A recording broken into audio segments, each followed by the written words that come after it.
was going to add to the James A/B testing, yes, and I think that there's something you can do based on the level of consequence of the test too. So I'll give a story and a shout out to another Salesforce Venture CEO, Craig over at Qualified, as the AI SDR Piper, mostly for inbound. But one of the things that they were discussing in a recent summit was, well, hey, a really interesting place to start was the off hours. So when your SDRs go home, we're at the time zone, right? There's this sort of like low consequence time period that you could run this A/B test where you're not doing anything anyway. So now to James's point, yes, you want to be A/B testing these different things, and then I think how aggressive you are on what you test is going to be, well, what level of consequences is this going to have? Like, do you want a AI autonomous robot to show up with your top 50 customer accounts? Like, probably not. But there's certain things that are happening, either internal workflows, internal assets. If you're engaging directly with live customers, like what batch of customers are those? Would you be servicing them in any regard? I think you can look at that and then come up with a really good plan. And I'll end with some of the other guys have their hands up. Manisha, I liked your point too on like how they get started. What we found with other CROs is that there's so many options, but nobody wants to keep writing 20 to 50K POC checks to every single vendor because a lot of times they're underwhelmed and not really, they just don't have the budget to do that. So they need to have a different way to get started with tooling because experimentation, A/B testing, and the consequence profile is really, really important. And they got to do that, and the vendors have to make them easy for that, do that too if you're going to take them to the new world. Mm. Yeah, I Rashid? think it's important Go that ahead. for AI native companies, I think to your point, Matt, I think it's really important that AI integrates natively in the workflows and it's not again a new window, a chat kind of a window where they are going and talking to an agent. So I think what becomes important to make it easy for A/B testing is AI integrating natively in the workflows. Mm. Thank you. Rashid, you had a question, a thought? Yeah, just add on to James that you got my mind racing on the comment on consequence.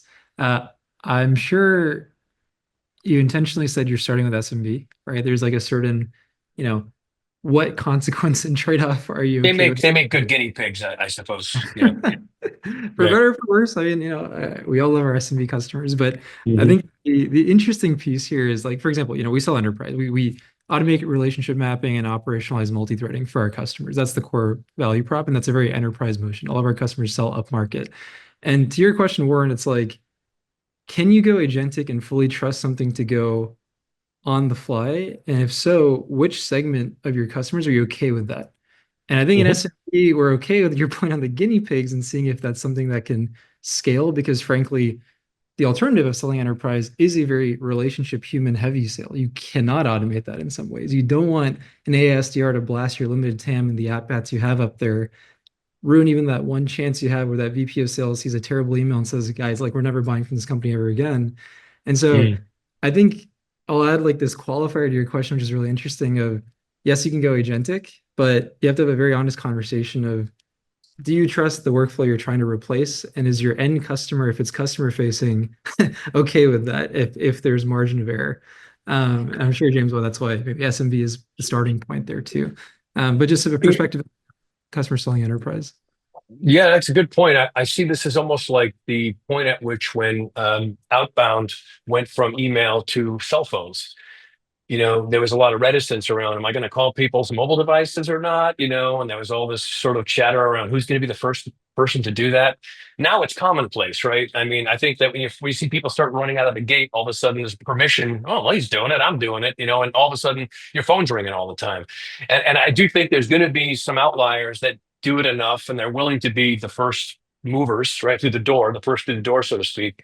But similarly, nobody wants to be the first or last person to buy anything. So I think there's going to be an interesting opportunity to see, and I agree. I think that we're going to the same points here, is that the smaller businesses are where the experimentation is going to take place, and where more risk is going to be allowable to extend out into, like, I think the larger organizations. So I think like this is the part where I'd like to talk a bit more about. So there's such a noise out there, right? I mean, I see amazing platforms being presented in the marketplace. I imagine the amount of phone calls, just like everybody, I'm getting from people who have new AI platforms that do X, Y, or Z.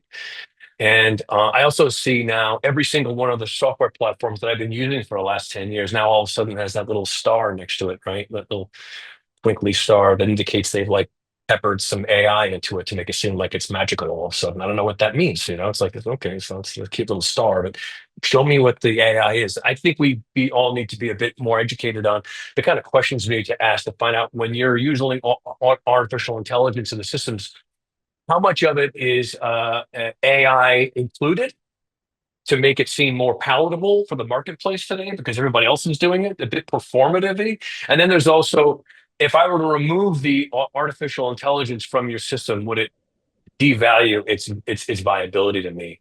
And how do we know that, right? And I do think there is some kicking of the tires we need to do because I'm seeing a lot of examples of where the AI components of software that I'm using aren't really that useful. I think they may seem more like they're trying to tether some pieces of their software together to make it seem like the frog DNA that they used in Jurassic Park to close the gaps on the DNA they couldn't find in the dinosaurs.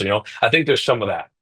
So I think like we sort of like would be helpful to get a sense of like how do you evaluate, how does the CRO look at the world and determine what AI is the right stuff to evaluate? How do they know what to test in the first place? Because it's not an easy diagnostic to make.